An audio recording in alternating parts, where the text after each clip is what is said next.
थी। भारत में धार्मिक मान्यता रही है कि सृष्टि की उत्पत्ति शून्य से हुई है और अंत में सब कुछ शून्य में ही विलीन हो जाता है। जब जीरो को एक संख्या के तौर पर स्वीकार किया गया तो नाम पहले से ही हिंदू दर्शन में मौजूद था। शून्य आने कुछ भी नहीं। 7वीं सदी के मशहूर दार्शनिक गणितज्ञ ब्रह्मगुप्त ने शून्य के साथ गणना करने का जो तरीका दिया वो आज भी चलन में है और पूरी दुनिया में पढ़ाया जाता है, जो इस प्रकार है।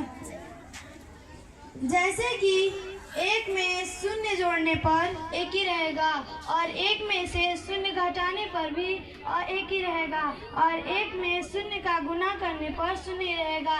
लेकिन शून्य से जुड़ा दूसरा चमत्कार भी भारत में हुआ। ब्रह्मगुप्त के लगभग 500 साल बाद घटना के बारे में हमारी बड़ी बहन अर्चना बताएंगी।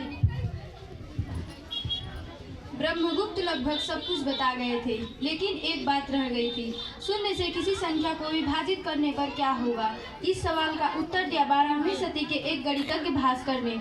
उन्होंने बताया कि शून्य से किसी संख्या को विभाजित करने पर अनंत परिणाम होगा अनंत। ये अनंत हिंदू दर्शन की कल्पना थी, जिसमें ईश्वर का स्वरूप अनंत बताया गया है। अनंत की आइडिया को कुछ इस प्रकार समझ सकते हैं। अगर आप एक फल को एक बार काटेंगे तो 2 हो जाएगा, 2 से 4, 4 से 8 और 16। इस तरह ये क्रम बढ़ता जाएगा और उसके बाद और उसे टुकड़ों में काटेंगे तो अनंत टुकड़े हो जाएंगे, जिन्हें गिनना संभव नहीं है। शून्य और अनंत के बाद एक और कमाल भारत में ही होना था, जिसके बारे में बात करेंगी मेरी बड़ी बहन अंशिका दी। दरअसल भारत दुनिया का पहला देश है जिसमें दार्शनिकों ने समझाया कि अंक सिर्फ गिनने, जोड़ने और घटाने के लिए नहीं है, बल्कि वे अदृश्य और अमूर्त इकाइयाँ हैं जो मानवीय कल्पना की गुलाम नहीं है बल्कि स्वतंत्र हैं। उनका अपना अस्तित्व है। यही वजह थी कि भारत ने दुनिया को निगेटिव नंबर यानी ऋणात्मक संख्या का आइडिया दिया है। मार्क सेबेटोसे कहते हैं कि भारत के गणितज्ञ निगेटिव नंबर के सिद्धांत से परिचित थे। इस मामले में भारतीय रूप से बहुत आगे थे। इसे वे ऋण कहते थे यानी कर्ज, जिसे शब्द बना ऋणात्मक अंक।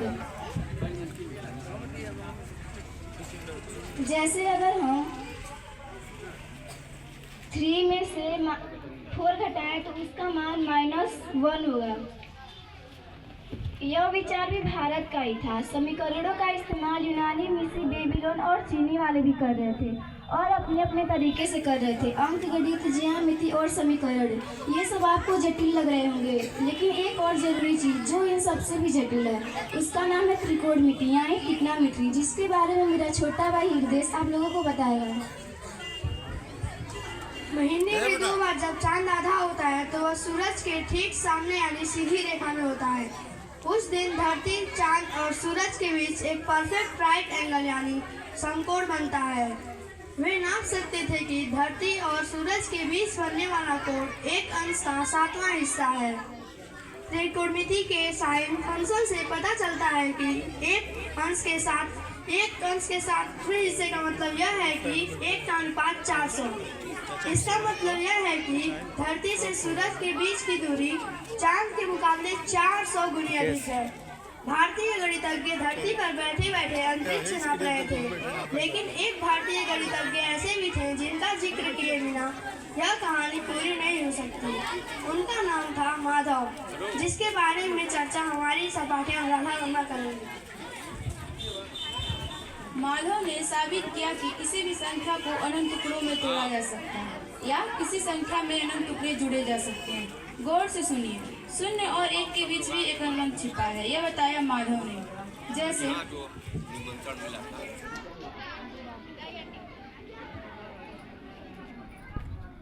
0 और 1, a/2, a/3 और a/4 ...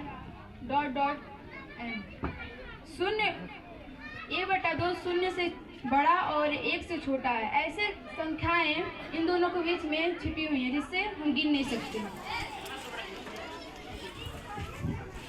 गणित जिनका विषय नहीं है और इन जटिल विचारों से जो उब रहे हैं उनके लिए महत्वपूर्ण जानकारी। गणित में सबसे जटिल पाई का मान क्या है, इसका भी जवाब दिया भारत ने। 6वीं सदी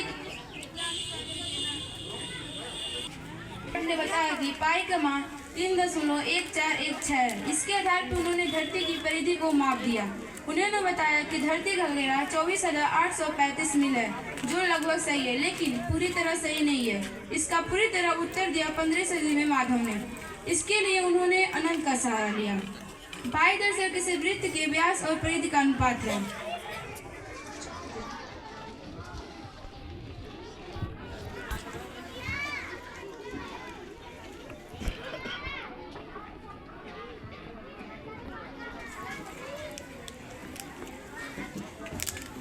परिधि संबंध है व्यास बराबर पाई। परिधि संबंध का मतलब होता है बटे। व्यास बराबर पाई। परिधि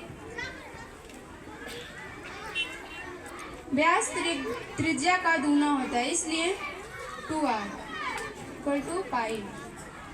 अब हम क्रॉस मल्टीप्लाई करेंगे।